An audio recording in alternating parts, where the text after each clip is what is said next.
Hi, my name is Michael Fromm. As of earlier this week, I'm JCPA's new board chair. Welcome to this webinar on the future of Palestinian-Israeli relations. JCPA is the network hub of 125 local Jewish community relations councils and 17 national organizations. We're committed to educating our field on the issues that matter to the Jewish world, such as anti-Semitism on both sides of the political spectrum, Israel's quest for peace and security, shifting demographics, and civil rights. We work to build bridges with other ethnic, religious groups and segments of civil society so that Jews and all minorities are secure in a democratic, pluralistic America. We are especially gratified to be holding this two-part series on Israeli-Palestinian relations. As nuanced advocates for Israel, we must be able to understand and represent Israel in all of its complexity. Former ambassador to the US, Michael Oren, once said, Israel is both a work in progress and a work of progress. We must be able to explain both. The session we're holding today is with JCPA's friends at the Israel Policy Forum, which takes firm pro-Israel, pro-security, and pro-two-state solution stances. Many of us regularly read the IPF's materials and research. To say that there was interest in today's webinar would be an understatement. As of yesterday, there were close to 700 people signed up. Today, we will be examining the opportunities and threats to peace. Of course, the political landscape has become even more complicated, if that's possible, by yet another round of Israeli elections planned in mid-September. And yes, we'll be briefing you on them too. Please stay tuned for the second part of this series on the future of Israeli-Palestinian relations, which will bring you an alternative perspective on many of the same questions we discussed today, to be held on Tuesday, June 18th at 2:30 p.m. Eastern Time with Israeli journalist Haviv Retig Gur, a journalist and keen observer of Israeli social policy and politics. With that, I'll turn it over to our moderator, Sierra DeCrosta, Manager of Programs and Partnerships with the Israel Policy Forum. Thank you all for being with us today. Thank you, Michael, and thanks to the JCPA for having us. We're excited to be here today. I'm joined by Executive Director David Halperin as well as Policy Director Michael Koplow, and today they're going to speak to you about the future of Israeli and Palestinian relations as well as the ramifications of West Bank annexation, what this means for Israel, Palestinians, and the U.S. Jewish community.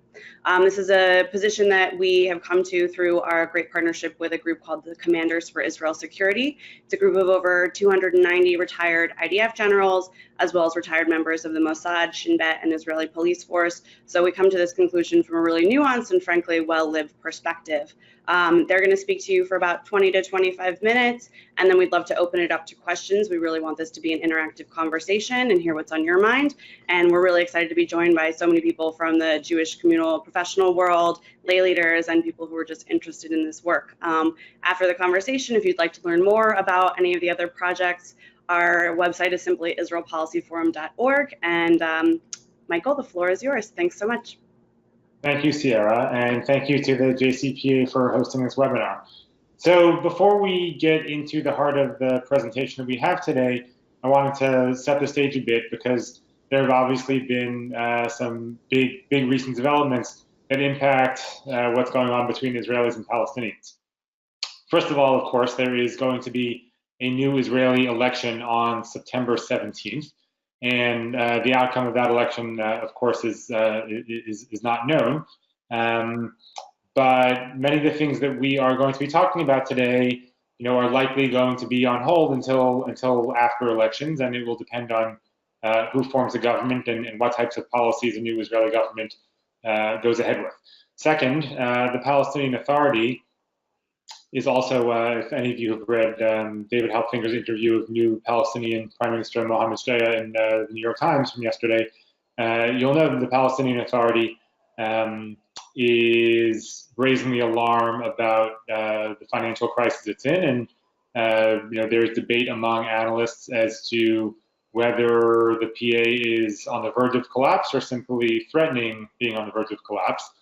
But within the Palestinian Authority, things are also very uncertain at the moment because of the economic situation, because President Abbas has been there for a long time, and people are constantly preparing for his succession, and because, of course, there still remains this split between the West Bank and Gaza. And so the Palestinian polity is also not united with each other or on many issues. And lastly, there is the fate of the Trump peace initiative, which was due to be unveiled this month. The workshop in Bahrain is still set to move ahead, but I think there are questions now about whether that peace initiative, and in particular the political side of the peace initiative, will be unveiled, given that the calendar now has shifted in a big way because of Israeli elections, and then the formation of a government, and then you are into presidential election season here. So for all of those reasons, a lot of things are up in the air, and much is uncertain.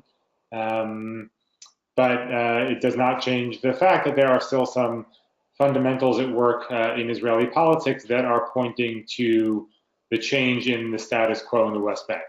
And so with that, I'll turn things over to David, who can introduce the presentation that we're going to give today. Thanks, Michael. Thank you to Sierra, and especially thank you to everyone at the Jewish Council on Public Affairs. I want to congratulate Michael on becoming the new chair.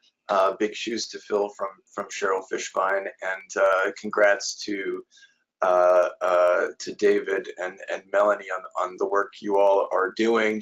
We're really thrilled to have today's opportunity. For those who do not know our work, where we come from, I'd like to just set the stage for why we're going to present this material and what it's all about. Our organization's vision statement is something that I believe all of us on this discussion is a statement that we all share, and that is a support for a secure, Jewish, and democratic state. Our organization seeks to advance support in Washington and the American Jewish community for pragmatic efforts to preserve and advance a viable two-state solution consistent with Israel's security. And driving that work are certain organizational values, which I want to touch on briefly before we begin so you understand where we come from. The first two of those values, which are very important, are intellectual integrity and forthrightness, meaning that our advocacy should be rooted in genuine policy research with experts on the ground. Sierra mentioned that today's presentation is based on the research of a network of over 290 generals. Forthrightness is critical because we cannot shy away from the very difficult subjects that are often difficult for us to address and talk about, but are essential if we're going to acknowledge the substantial challenges facing the goal of a two-state solution. We must understand what those challenges are if we're to overcome them. The next two values I just want to touch on are Zionism and perseverance.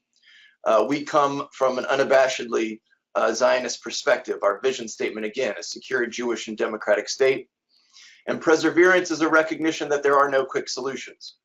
We are in this for the long haul. There are many challenges ahead, annexation being one that we believe is pressing and critical. It is not the only challenge ahead, but there are many to come, and there will not be, in our belief, a quick fix that would lead us to a handshake and a lasting agreement. The work ahead is work that we need to be prepared for the long haul. And lastly, critical to our values is partnership. You just met Sierra DeCrosta, our new manager of programs and partnerships. We are here to be a resource. It is our belief that the growing generational, political, and denominational divides on the subject of Israel is of deep concern to Israel-diaspora relations and the U.S.-Israel relationship generally. Our work and our opportunity today to present to you all across the Jewish community is our hope that you will look to us as a resource in navigating the difficult periods and navigating these difficult and very complex subjects, as Michael referenced at the outset. And I encourage you to look to us and to the JCPA. I think Haviv Rediger is phenomenal, and I'll try to tune into the next session as well. So with that, I'd like to share my screen and begin a presentation, again, based on the research of the Commanders for Israel Security. And let's see if I can do this correctly. Michael, you'll have to tell me if you can see my screen. Yes. Great, thank you. So let's get started. Apologize. Let's get started. Here we are. Michael, why don't we start by describing the situation in the West Bank today? Sure. So as you can see from this slide, this is the post-Oslo division of the West Bank. It has been in place since 1994 with the signing of the Oslo B Agreement. The West Bank is divided into 3 areas. The first is Area A, it's 18% of the West Bank. And in Area A, the Palestinian Authority has full security and administrative control. And as you can see, it is where the majority of Palestinians in the West Bank live. Area B comprises smaller Palestinian towns and villages. In Area B, you have full Palestinian administrative control. So the Palestinian Authority is in charge of the day-to-day administration of the area, but you have Israeli security control. And Area C, which is 60% of the West Bank, and which is where all Israelis are. So that means all settlements, it means all IDF installations, it means any of the roads that Israelis drive on. There you have full Israeli security control and full Israeli administrative control. And you have a Palestinian population in Area C as well, but they do not interact with the Palestinian Authority. They are under full Israeli control. So that's the basic breakdown. And as you can see, Area C comprises 60% of the West Bank. And so even though it has the smallest population of any of these 3 areas, it is the largest amount of territory. That's right. So I apologize. So our genuine concern is a path to undermining the vision statement that I said at the outset, the secure Jewish and democratic state, by one that could lead to a one-state outcome that would threaten Israel's security, its Jewish character, and its democracy. Michael, do you want to touch a bit on this path as we begin to introduce this concept? So when people talk about creeping annexation, what they're talking about is largely Israel's effort to control or to harden its position in areas of the West Bank that are presumed to be part of a future Palestinian state. So even though Area C is 60% of the West Bank, when Israel and the Palestinians have negotiated in the past, and they've talked about this notion of land swaps, where Israel will keep 4 to 5% of the West Bank in return for an equivalent 4 to 5% of Israeli territory going to a future Palestinian state. You're talking about that 4 to 5% of the West Bank that is right along the Green Line and comprises the large settlement blocks. And in fact, 80% of the Israelis living over the Green Line, so about 500,000 of the 640,000 Israelis living over the Green Line, live in this 4% of the territory that comprises the 5 big settlement blocks along the Green Line and that comprises the Jewish neighborhoods of East Jerusalem. So when we talk about creeping annexation, what we're talking about are efforts to increase or harden Israel's presence outside of this 4% of the West Bank, and in the spots where you have only 20% of the Jews who are living over the Green Line. And this looks like a number of different things. It can look like building outside the blocks, and in the last Israeli government, 75% of the construction that took place outside of the blocks. It's 60% since 2017, but it's 75% since in 2018, 2019. And that is a reversal of, as you can see, what used to be the case, where most of the construction was inside the blocks. It looks like things like the legalization law that is still being challenged in Israel's Supreme Court, but which passed the Knesset a couple of years ago, and which retroactively legalized Israeli settlements in the West Bank that were illegal under Israeli law, meaning they were built on private Palestinian land. It means building huge amounts of infrastructure outside of the blocks. It means denying permits to Palestinians who live in Area C to build in Area C, so that 60% of the West Bank largely becomes reserved for Jews. And so we've seen this, over the last few years, this notion of creeping annexation, where you basically set the table for Israel to expand in a real way outside of that 4 to 5% of the land that will be part of Israel in any deal, and try to try to change the facts on the ground so that it will be difficult to come to any arrangement in which you have a viable, contiguous Palestinian state at the end of a final status negotiation. And that blue arrow on this slide sort of represents where we are now, where we've gone through a few years of these various moves that can be termed creeping annexation. And now the Israeli government is, for the first time, talking openly, not about these moves that are kind of outside of formal annexation, but talking about passing legislation that will formally annex different parts of the West Bank. Right. David, anything you want to add there?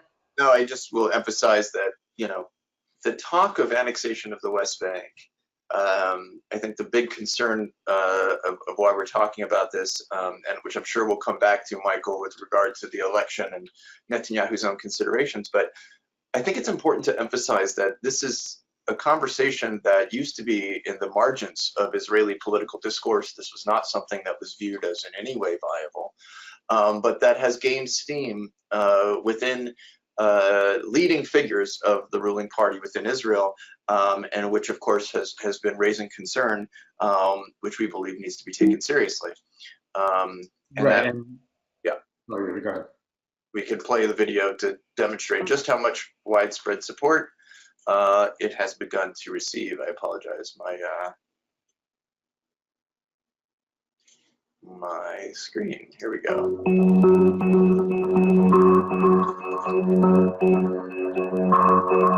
אנחנו נחיל ריבונות, לא בזכות הכוח, אלא בכוח הזכות. וכן, אפילו כאשר אנחנו מדברים על סיפוח חד צדדי של שטחי C. עכשיו אנחנו צריכים לממש, כי אין לנו ברירה. הריבונות חייבת להיות על כל חלקי מדינת ישראל, ביהודה, בשומרון, בירושלים, בבנימין, בכל הארץ הזאת. חברי ליכוד יקרים, העולם הזה נורא, ואומר כולו, הליכוד בעד ריבונות. הליכוד תומך ברעיון החלת הריבונות על יהודה ושומרון. אני חושב שבכנסת הבאה יש לנו משימה גדולה, החלת הריבונות על ההתיישבות היהודית ביהודה ושומרון. רק לפני כמה שנים, כל מי שדיבר על הנושא הזה נתפס כהזוי לגמרי. אנחנו הפכנו את זה בשנים האחרונות למה שמכונה בלועזית מיינסטרים, לשיח המרכזי בחברה הישראלית, ואני מקווה מאוד שאחרי שגם מרכז הליכוד קיבל החלטה ברוח דומה, אנחנו בכנסת הבאה נצליח גם ליישם.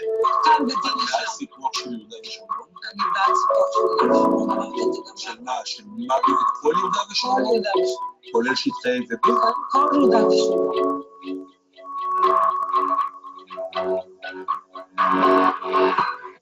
So really the point of showing this is to demonstrate just how widespread the discourse has gone inside Israel. And as you heard, what was once considered completely insane is now essentially a mainstream talking point. Right. And important to note that everybody in that video, first of all, every one of those clips is from within the last 2 years. So these are all recent. Second, every one of those clips was from a current member of Knesset or minister from Likud. I think oftentimes it's easy to dismiss the talk of annexation when it comes from someone like Bezalel Smotrich, or it comes from parties farther to the right. Every single one of those clips is a Likud minister or prominent Likud MK. And so within Likud as well, this is something that has become very mainstream. And it's a result of it being the easiest way to get through a Likud primary, to promise that you'll annex the West Bank or extend sovereignty to the West Bank. It's very popular, and we saw it in the last election campaign where every single Likud MK running for re-election, including ultimately Prime Minister Netanyahu, who endorsed annexation 3 days before the election, every single Likud MK running for re-election endorsed annexation in whole or in part. And so, in light of that, I think it's important to take this seriously, but also to look at the different types of annexation plans that people are talking about. And that brings us to this first one, which, if annexation happens, this is in our view, the most likely first step, because annexation is not going to be Area C or the West Bank in one fell swoop. It's going to happen piecemeal, and the first step is almost certainly going to be annexing Ma'ale Adumim. And for those of you who are familiar with the geography, Ma'ale Adumim is just east of Jerusalem. Almost all Israeli Jews consider it to be well within the Israeli consensus, and many consider it, think of it as part of Jerusalem itself, even though it is not part of the Jerusalem municipality. If something is going to be annexed, this is the thing that will have far and away the most support. I think it's important to note that this isn't just within Likud or parties on the right. Yair Lapid, two cycles ago now, when he kicked off his election campaign, he kicked it off in Ma'ale Adumim as a way of demonstrating his support for Ma'ale Adumim as an integral part of Israel. And the problem isn't that Ma'ale Adumim belongs to a Palestinian state. In any type of permanent status agreement, Ma'ale Adumim is literally the first area that will become part of Israel. The problem is doing it unilaterally for a whole variety of reasons that we'll get to later. But this will be the first step if it happens. And if it happens unilaterally, it creates some problems right away on its own, which is that it does prevent West Bank contiguity. It means that when you talk about Ramallah and Bethlehem, which are really the two biggest centers of Palestinian political and social life, it means that instead of it being a 45-minute drive between the two, it's a 2 to 2.5 hour drive between the two because it requires going all the way around. And it also means that you have cut off East Jerusalem from the West Bank entirely without having to go through settlements. And that presents a problem as well for a future Palestinian state that will presumably have a capital in East Jerusalem somewhere. Right, and I'll just add, there's a host of issues which we want to dig a bit deeper on this question of what is called partial annexation, which we'll come back to, but I think it's important to note that those who are advocating annexation are typically not saying let's only annex Ma'ale Adumim, let's only annex the areas that are within the consensus. And I think that's where a critical challenge lies. Of course, any annexation raises all sorts of questions, which we're going to come back to, but it's also important to note what exactly is being called for. And I think it's, by now, the next video is somewhat famous, when Netanyahu said just the day before the last April 9 election. ואני כמובן נדאג שאנחנו נשלוט בשטח ממערב לירדן. עכשיו, השאלה עכשיו שאת שואלת היא שאלה מעניינת, האם נעבור לשלב הבא? והתשובה היא כן. נעבור לשלב הבא. זאת אומרת שבקדנציה הבאה שלך אתה מכיל ריבונות ואתה מספח את גושי ההתיישבות? אני הולך להכיל ריבונות, אבל אני לא מבדיל בין גושי ההתיישבות לנקודות היישוב הבודדות. משום שמבחינתי כל נקודת יישוב כזאת היא ישראלית, יש לנו אחריות כממשלת ישראל, אני לא עוקר אף אחד, ואני לא אעביר... So the point is, we're not just talking about the settlement blocks, and in fact, if you look at the plan that was actually adopted by the Likud Central Committee, something that was referenced in an earlier video, you can see that effectively what they're calling for is an annexation of all areas where there are Jewish populations. And of course, I think more to the point, is the annexation of Area C, which is where those Jewish populations lie. As Michael said at the outset, the IDF military bases, all settlements, most of the roads, agriculture areas, and parks effectively in Area C. And if Israel were to annex Area C, you can look at what the map looks like on the right. Michael, you want to add it on this? Right. So, a few things to add. First of all, annexation of just blocks is still important to note. Is still annexation. Just because these are territories that Israel will presumably keep in any peace agreement, doesn't change the fact that annexing them unilaterally is still annexation.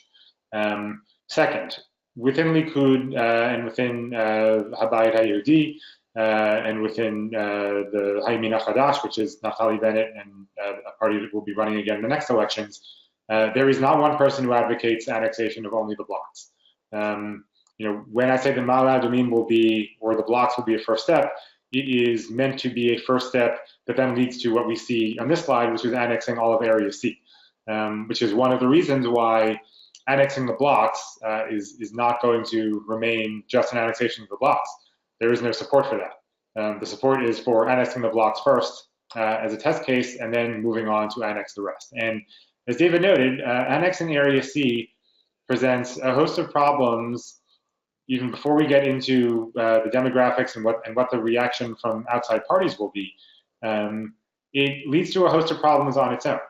So as you can see, Area C, the 60% of the West Bank where there's all of the Israeli Jewish presence, that part has to be contiguous because Israelis have to be able to get from place to place to place. So Area C is not a distinct area. People tend to think of A, B, and C as circles, triangles, whatever it is. But as you can see, Area C actually is a spider web, right? So imagine you have a spider web and you place it down on the table in front of you. Area C is the web, and areas A and B are the areas in between the web. And so what that means is that Area C creates 169 distinct islands of A and B. And if you are annexing Area C and you want to, for instance, build a new security barrier, because I think, I'm confident that almost everybody on this webinar would agree that the security barrier is something that is extremely important to Israeli security. It is credited, of course, with reducing and eventually ending the spate of suicide bombings during the Second Intifada. There's a reason that it's important. But if you annex all of Area C, you have to build a new security barrier that, as you can see from here, is 1,787 kilometers long. At the moment, the security barrier is just over 700 kilometers long. And you have to build 169 of these barriers because you have to encircle all of these areas of A and B if you want to prevent the Palestinians who are not inside of Israel from coming into Israel without having to go through a checkpoint and without having to go through a security check. And so you're talking about 169 new security barriers. You're talking about more than doubling the length of the current barrier. You're talking about hundreds of new checkpoints. All of this, by the way, just for the barriers alone, is at a cost of $7.5 billion. And that's before you talk about the added costs of the checkpoints and the added security of manning 169 different barriers. And most importantly, you're creating what is literally the world's most indefensible border. When we think about Israel's need for defensible borders, creating 169 separate borders inside the West Bank alone is frankly not defensible and would literally take up the entirety of the IDF's current capacity. Yeah. And I think it's important, we'll be happy to send around recent articles by various generals on this point, but most recently, just in the last week, there was an op-ed in Yediot Achronot by Tamir Pardo, former Mossad director, in which he laid out very clearly the choices between Zionism and annexation. And Avi Mizrahi, the former head of IDF Central Command, essentially responsible for all West Bank security, wrote similarly, I believe it was in Israel Hayom, that his opposition to annexation certainly doesn't make him a peacenik leftist. These are positions that we're conveying in the research here that is supported by some of the foremost experts on these particular subjects, and we'd be happy to convey some additional information in that regard. But I think what all of this does is, I apologize, is creates this generic process here, somewhat summarized, that the beginning of annexation of Area C raises the possibility of the end of the Palestinian national aspiration, raises the possibility of the potential collapse of a Palestinian Authority, raises the possibility of raising the temperature between the parties, leading to renewed violence. And any such renewal of violence would, of course, lead Israel to need to defend its citizens and raise the possibility of Israel having to reoccupy A and B, which could then give rise to calls for a binational state. Now, I said possibility because we don't know exactly what the steps will be that will set off what we describe here and what the commanders have described as the ignition point and the turning point. The point that we should be emphasizing and that we want to emphasize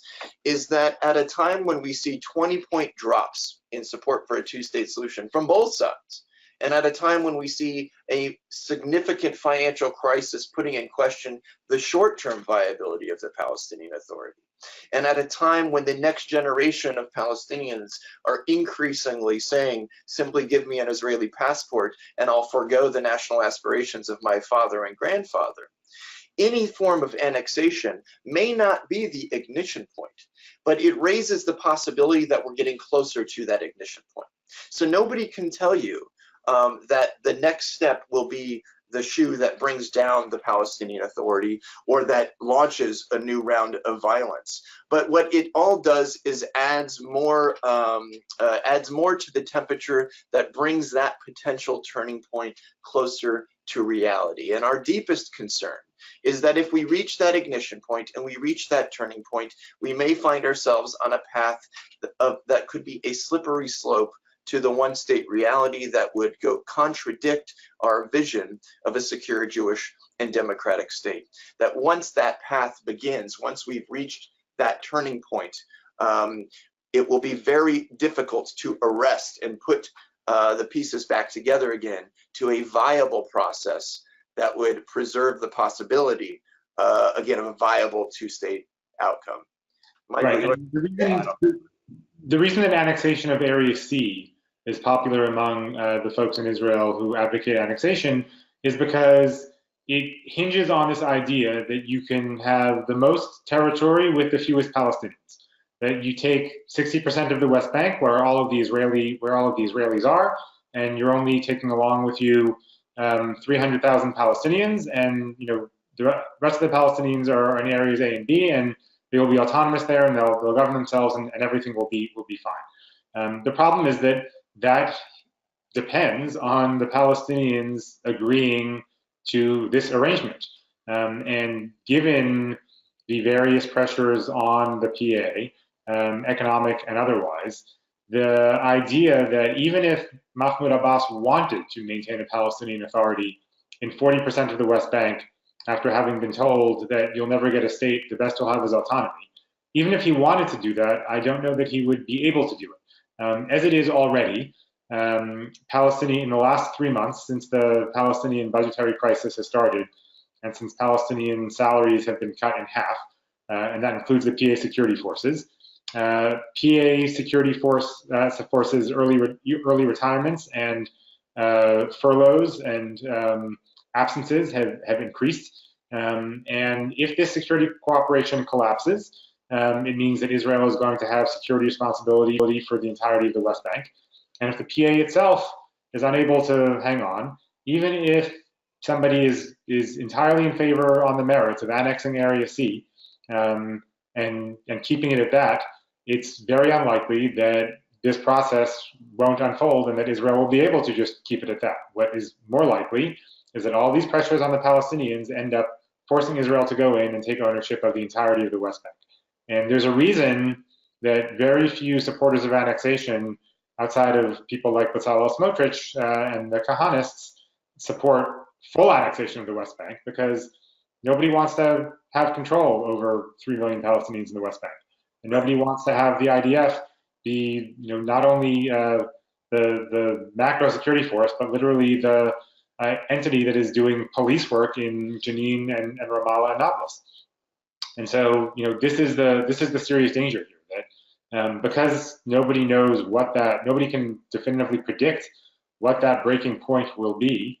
Once you go down the annexation road, you are taking an unacceptable risk that Israel will end up having, not of its own will, to take control of the entirety of the West Bank. And that leaves, as you can see from this slide here, a one-state reality without a good way of unwinding it, where you can see that areas of Jewish population and areas of Palestinian population still largely are separated, but without a Palestinian entity that is willing to govern those Palestinians, Israel has control of all of it.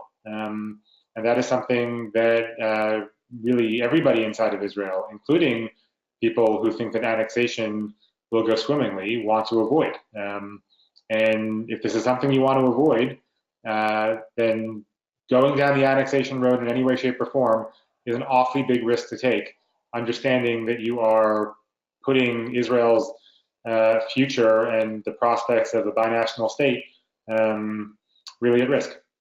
So I want to just conclude this quickly by running through a couple more slides on what we're overall talking about here. We're talking about security ramifications, diplomatic ramifications in the region, and of course in the United States, various legal ramifications, social ramifications for Israeli society, and economic as well.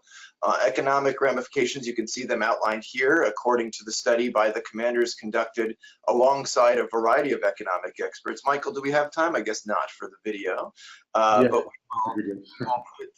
we can send you all, you can visit our website. There is a video that outlines these economic costs that was played on Israeli national television that outlines this very clearly, but this is essentially the costs of having to provide the education, healthcare, social benefits, and increased security costs of essentially a binational reality and reoccupation. And by the way, these are net costs. These are after you factor in the added tax revenues that Israel will collect from Palestinians who are now living under Israeli sovereignty. Right. So we are going to skip playing the clip for time's sake, but encourage you all to check it out. And of course, we talked about the diplomatic ramifications, certainly ending the chance for a future agreement if indeed there is no Palestinian entity effectively prepared to create the basis for statehood. Deeply concerned about what it means for regional cooperation with Michael. Maybe you could say a word on that.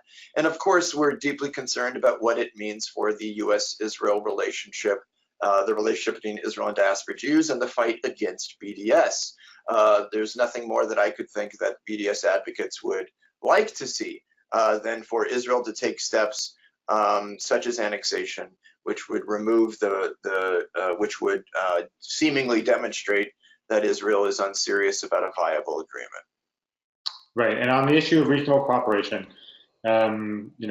people note that Arab states have been slow to announce whether they will or will not attend the Trump administration's economic workshop in Bahrain.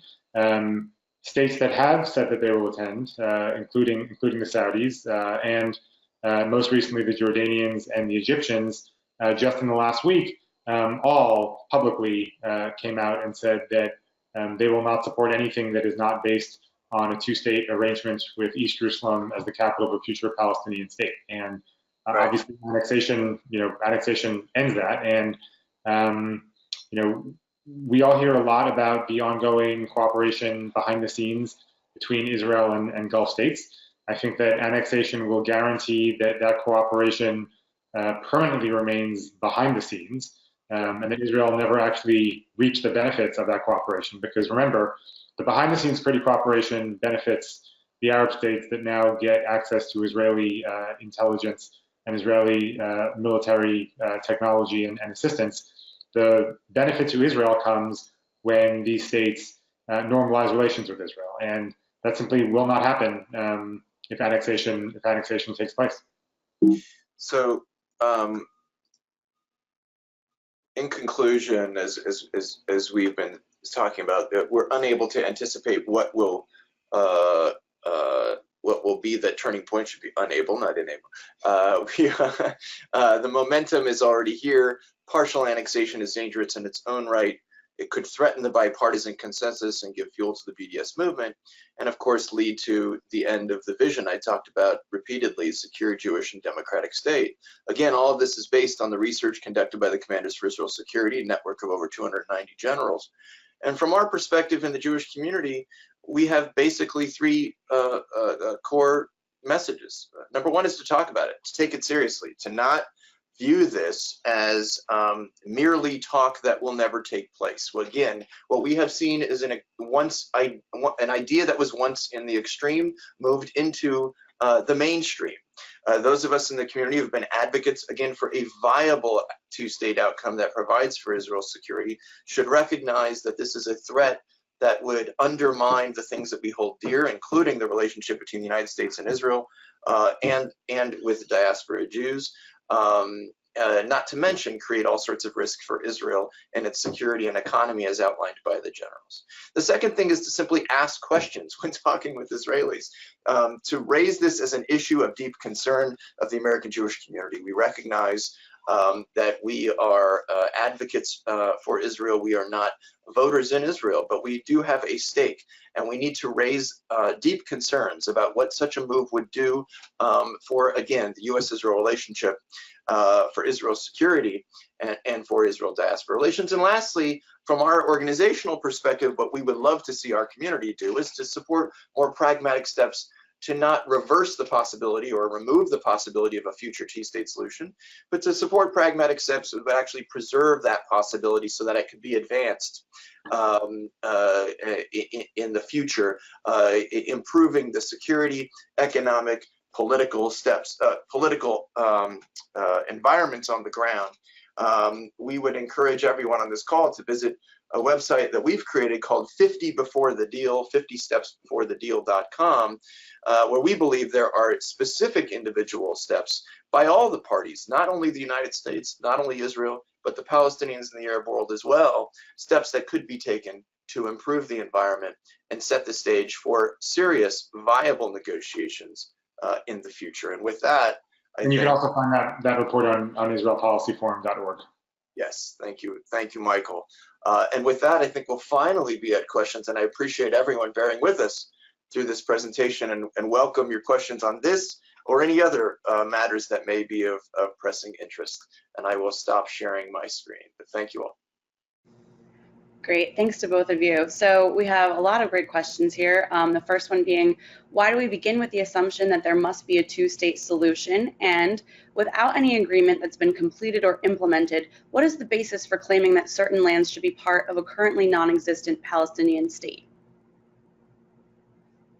Go for it, Michael, you first. Sure. We start with the assumption of a two-state solution because we care about three things: Israel as being Jewish, Israel as being democratic, and Israel as being secure. And in our estimation, it is impossible to maintain all three of those things throughout time without a two-state solution. As literally hundreds of Israeli security experts will tell you, without definitive borders, Israel will never be fully secure. As every demographic study shows, including, by the way, the testimony of the IDF to the Knesset Foreign Affairs and Defense Committee 6 months ago, right now there are more Palestinians in the area between the river and the sea than there are Jews. If Gaza disengagement hadn't happened, then this question would be in front of us already. But the fact is that it is going to be impossible to maintain Israel as both Jewish and democratic without an eventual two-state solution that keeps Israel on one side and the Palestinians with their own state on the other side. And so for us, that is the overriding priority. And I tell people all the time that the two-state solution should not be seen as any type of utopian solution that will solve all problems and end all violence and create some perfect scenario. It is, I often use more colorful language than this, but it is the least bad option on a menu of really bad options. But it's the least bad one, and it's the only way to maintain security, Jewish state, and democratic state. And so the question about land swaps, that's simply the formula that not Palestinians have demanded. Frankly, the Palestinians would be happier in any negotiation to have it stick directly to the Green Line. But the formulation that Israelis and Palestinians have come up with in direct negotiations on their own, and every time they've sat down across each other, beginning in 2000, has been this notion of land swaps so that Israel can retain the settlement blocks, and the Palestinians can still retain the equivalent of 100% of the West Bank. Thank you. Next question is, what are the annexation proponents' positions on Gaza? So not just annexationists. I think pretty much everyone in Israel understands that at the moment the West Bank and Gaza require two very different policies. One of the reasons that we at IPF do not advocate for negotiations toward a permanent status agreement at the moment is because I think it's very hard to do that, if not outright impossible, without some sort of unity between the West Bank and Gaza. That is nowhere in the cards right now. There is no unity at all between Fatah and Hamas. And frankly, even if there was, I think that there are real questions about whether Israel could responsibly deal with Hamas as any type of political or negotiating partner. And so, that is an issue that the Palestinians need to resolve. And until that happens, I don't think that any negotiations will work. But even the folks who want to annex the entirety of the West Bank do not want Gaza. Nobody wants to deal with Gaza. That includes Israel doesn't want Gaza. Egypt doesn't want Gaza. Sadly, Palestinians who live in Gaza don't want to be in Gaza. It's a real problem, and I'd urge people to check out the Gaza Task Force report that is a joint effort of the Brookings Institution and the Center for New American Security. David and I were both privileged to serve on that task force, but it outlines a whole range of things that the U.S. could be doing now in terms of its Gaza policy. But this is all a long way of saying that nobody wants to deal with Gaza, including the most strident of annexationists. Yeah, that's for another webinar entirely, but it's perhaps another time. Let's. Thanks. How does annexing Ma'ale Adumim block prevent north-south West Bank contiguity when there is still land east of the area that is not being annexed? Good question. David and I actually may have different answers on this one. So I will confess to being someone who does not think that the contiguity issue presented by annexing Ma'ale Adumim is kind of a doomsday scenario. The quick answer to the question is, if you've ever driven out there and visited Ma'ale Adumim and visited E1, the geography, or I should say the terrain out there, makes it difficult to simply bypass it. It's extremely mountainous. It would literally cost billions of dollars to build a bypass tunnel underneath. And because of the way the mountains are situated there, what it means is building a road that goes way out beyond that block and is much closer to the Dead Sea than it is to anything else. And so, yes, there is contiguity in the sense that you can go from north to south, but as I said in the webinar, what it means is going from the most prominent city in the northern West Bank, Ramallah, to the most prominent city in the southern West Bank, Bethlehem, that are really separated only by Jerusalem. It means turning that 45-minute car ride into a 2 to 2.5 hour car ride. So yes, is there technically contiguity? There is, but it's certainly not ideal. And I understand very well Palestinian reservations about what that contiguity actually looks like. Right, and the contiguity to connect Ramallah with Bethlehem and in a future agreement is based on, as Michael mentioned, tunnels and direct roads that would be for Palestinian use. And of course, the negotiations come into the fact of, does that road also provide access to East Jerusalem? And is East Jerusalem also part of the Palestinian state? But also the question about furthermore, how Israelis living in Ma'ale Adumim in East Jerusalem will feel about Palestinian tunnels going underneath their house that are under complete Palestinian sovereignty. Right. Something so, Israelis in the north and south have dealt with. Right. It's a delicate subject which is requiring of negotiations, and to do it outside the context of negotiations is what's really problematic. The issue of Ma'ale Adumim is less the city. If I were to put on the slide, if you recall, the built-up areas of Ma'ale Adumim is less the issue than the entirety of the Ma'ale Adumim region and district, which includes E1.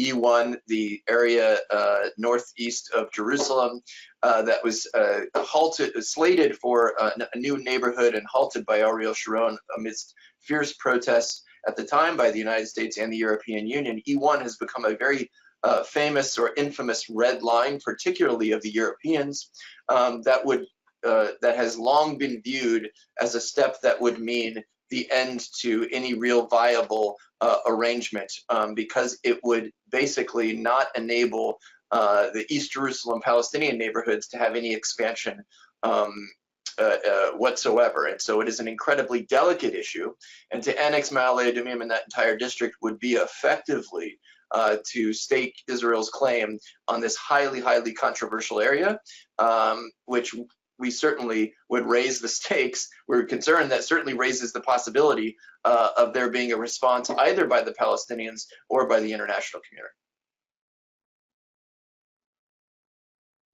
The next question, Michael K. says that Eastern Jerusalem will become part of a Palestinian state. How does he propose to guarantee Jewish access to the Jewish Quarter, Western Wall, and the Temple Mount?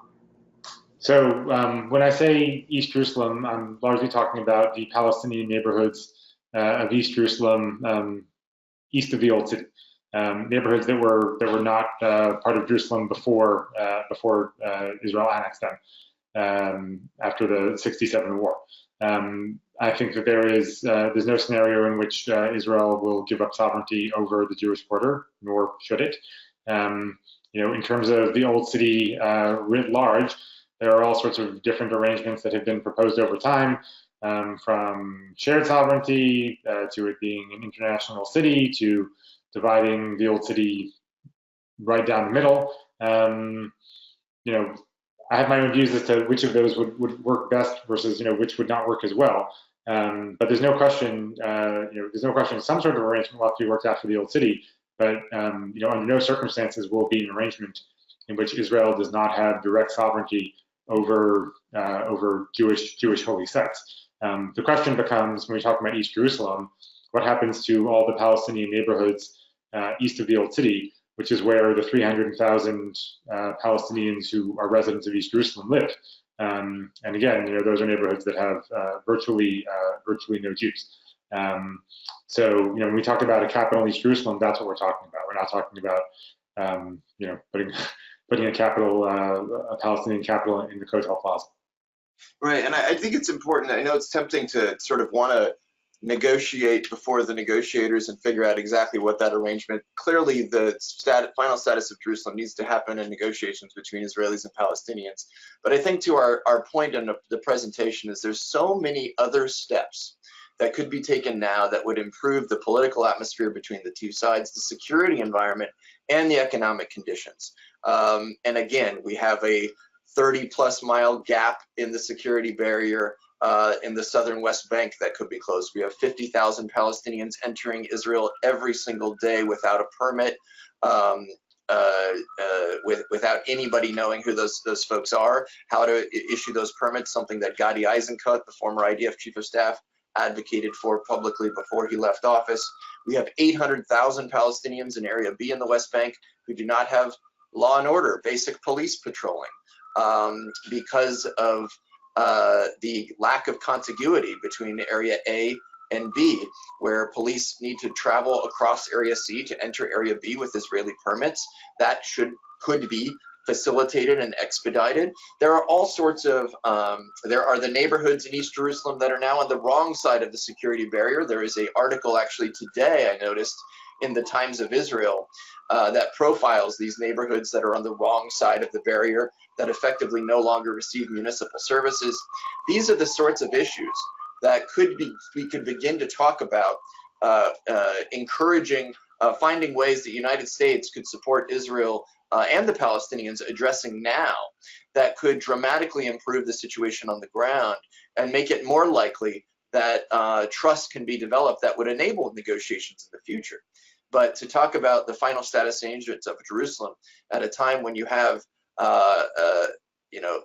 the outgoing government, the most right-wing in Israel's history, and divided Palestinians with uncertain succession and increasing authoritarian tendencies, there are all sorts of issues that still need to be addressed before we could talk about a real, genuine, viable, lasting agreement. And that's where we believe the attention should be paid, and not to measures like annexation that only risk making the situation worse. Okay, in the interest of time, I'm going to combine a couple of questions that are related. So first is, how does the peace treaty with Jordan impact any agreement with the Palestinians, and who remains in control along the Jordanian border? Second part to this is, how does the peace treaty with Jordan, there are reasonable people and leaders in Israel who believe that one endgame would entail Palestinian people moving to Jordan. Any thoughts on this? So these are both related questions on Jordan, and it's one that Michael and I talk about a lot. But Michael, I'll let you go first. And then I'll take the first part. You can take the second part. So on the first part, The peace treaty with Jordan is the thing that gets put most at risk with kind of big sudden moves in the West Bank. The Jordanians are very sensitive to what happens in the West Bank, given the connection between the historical connection between Jordan and the West Bank, and the fact that West Bank Palestinians use Jordan as their transit point to the outside world. Also, the peace treaty between Israel and Jordan recognizes Jordan's special role in Muslim holy places in Jerusalem. And so the Jordanians are super sensitive, more really than any other party, even more so in some ways than the PA, to big changes in the West Bank. And so, you know, if you're looking for a party that will be most adversely affected by annexation right away, it's the Jordanians. And, you know, one of the worst things that could happen as a result of this would be putting the Jordanian monarchy in peril, because they are a extremely responsible security partner, not only of Israel, but of the United States. There's a reason that Israel considers its eastern security border not to be the Jordan River, but to be Jordan's border with Iraq, because that is how integral and close the security coordination is between Israel and Jordan. So it puts all of that at risk. On the question of the Jordan Valley and the border with Jordan, what happens with that? In the last round of negotiations in 2013-14, the Israelis and Palestinians agreed, actually, that there would be some sort of Israeli security presence in the Jordan Valley. They differed as to how long that presence would be there. But the people on the negotiating team are all pretty, you know, have all said publicly and privately they're pretty confident that eventually they probably would have agreed to 15 to 20 years of Israeli presence in the Jordan Valley. And that's the kind of thing that it's doable. And again, it's something that the Palestinians have already conceded that point in past negotiations, something that I think oftentimes people don't realize. They've accepted this idea of some sort of Israeli presence for security purposes in the Jordan Valley. It's a question of what type of presence and for how long. So I would just add two things. One, you know, I think the Jordanians are deeply, deeply concerned of the talk of Palestinians migrating into Jordan or Jordan representing the Palestinian state, deeply concerned about the potential annexation moves. And I just want to emphasize what Michael mentioned, that we have a country that is one of two Arab nations that was courageous in making peace with Israel. Jordan as a incredibly important strategic intelligence security partner of the United States in the fight against ISIS, in the turmoil of Syria and Iraq, and a extraordinary security partner of the state of Israel, as Michael said. Now you take the king's precarious position of nearly 1 million Iraqi refugees, over 1 million Syrian refugees, a population that is majority Palestinian, as well as Jordanian East Bankers, holding all that together with a continually declining economic situation and growing unrest in your streets. Now, if the solution is regime change, if the solution is that Jordan is the Palestinian state, if we're actually calling for regime change with a partner of Israel, with a partner of the United States, and hoping that it works out in Israel's favor, I would suggest that is an incredibly risky gamble that I would not suggest anyone take. But it's also related to the question of the Jordan Valley, because security in the Jordan Valley will very much depend on the continuation of the kind of security partnership that Israel currently enjoys with Jordan. In fact, a big part of the solution of the challenge of the Jordan Valley is what Michael said, that the border with Israel is not just the Jordan Valley, but it's actually the border between Jordan and Iraq to the east, and that strong partnership between Israel and Jordan is actually more important than ever if there's to be a viable two-state solution. And so I think the idea that potentially there will be regime change in the future and that it might work out just fine is something that I would suggest is very, very dangerous to begin talking about in any suggestive, serious terms. By the way, I'll just note there is a piece on our blog, again on our website, which we plugged a few times, that was published, I don't know if it was this week or last week. Yeah, this week. By Nick Harris of the Center for New American Security, based on his meetings with Jordanian officials and analysts that he put together for our blog, which I highly recommend, that addresses this point in great detail. So we are at 1 o'clock. I want to be respectful of everyone's time, so I'll float one more question, but these are amazing questions. I wish we had time to answer them all. Please email us. We want to hear from you. We want to be in touch with you. So the last question is, and I think it's a fitting one to end with, what do you think are the ramifications for Israel advocacy organizations in the United States? Can we continue to advocate under an annexation situation? Michael, go for it, and then I'll. Easy question. Start me with the hardest one at the end. So listen, I'm certain that everybody on this call has a deep abiding love for Israel and Zionism. Certainly I do, and certainly everybody at Israel Policy Forum does. I find it impossible to envision a scenario in which my connection to Israel would dissipate. With that said, yeah, it's going to be very difficult to stand up and take a strong, unabashed pro-Israel position without having to hedge 100 times in the midst of each conversation if Israel annexes the West Bank, because again, you're then looking at a scenario in which you are supporting Israel that is going to have to decide whether it wants to be a Jewish state and not give citizenship to all 3 million Palestinians in the West Bank, or whether it wants to be a democratic state and give them citizenship, but very quickly lose its Jewish character. And yes, of course I can envision, identifying with and supporting an Israel that looks like one of these two things. But it'll be a very different type of relationship than exists now, where I can proudly support Israel as Jewish and democratic. I don't want to have to make that choice, and I think that we're naive if we think that the special relationship between the United States and Israel will continue on forever without those two elements both being present. And I think many of us who work in Israel advocacy, who care deeply about the future of the U.S.-Israel relationship, as I mentioned at the outset, are concerned about the three divides, which I talk about quite a lot, and that are deeply concerning. The political division between Democrats and Republicans on Israel, which is getting worse. What I would call denominational divisions between observant and more liberal streams of Judaism, or observant and secular Jews, which I'd argue is getting worse. And the divisions between the younger and older generations when it comes to Israel, which certainly feels like it has become worse. And I think those of us who care deeply about the U.S.-Israel relationship recognize that when there are those such drastic divisions, when those divisions deepen, it does not bode well for the stability and the strength of the U.S.-Israel relationship for years to come, let alone the relationship between Israel and diaspora Jews.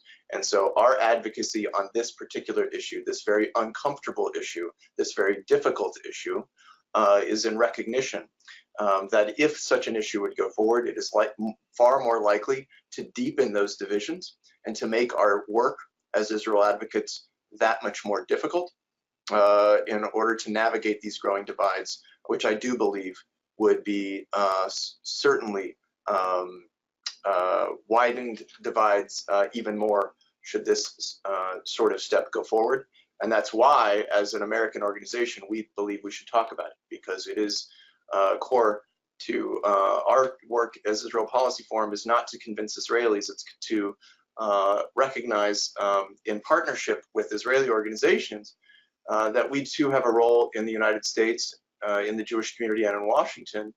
And we should be talking about it because this presents a significant threat to not only Israel as a secure Jewish and democratic state, but to the relationship between the U.S. and Israel and diaspora Jews that we care so much about. And so I think that last question is the most important question. It's the question that's driving all of us and why we're so concerned. We're coming at this from a place of deep commitment. And as I mentioned, we recognize the obstacles are significant, but we need to be forthright in just how significant these challenges are. We need to maintain our belief in our advocacy for Zionism and for the perseverance of getting through difficult times, recognizing that by creating partnerships, by working together with Israelis and across the community, we can try to lessen these divides and advance a better future for the U.S.-Israel relationship. and for Israel's relationship with its neighbors. So I can't thank the Jewish Council on Public Affairs enough for giving us the platform today to share all of this with you. And we hope to be a resource not only on this issue, but on a host of issues. I know Gaza was raised, a critically important issue. I think that now is a critical moment in time for the American Jewish community to navigate a rapidly changing dynamic regarding Israeli-Palestinian relations, and we would be pleased to work with you all to provide educational opportunities from an array of perspectives to navigate this moment, to better understand it, and figure out where we go from here. And really appreciate, again, David Bernstein and Michael and Melanie and the whole team at the JCPA for hosting us today. Thank you, everybody.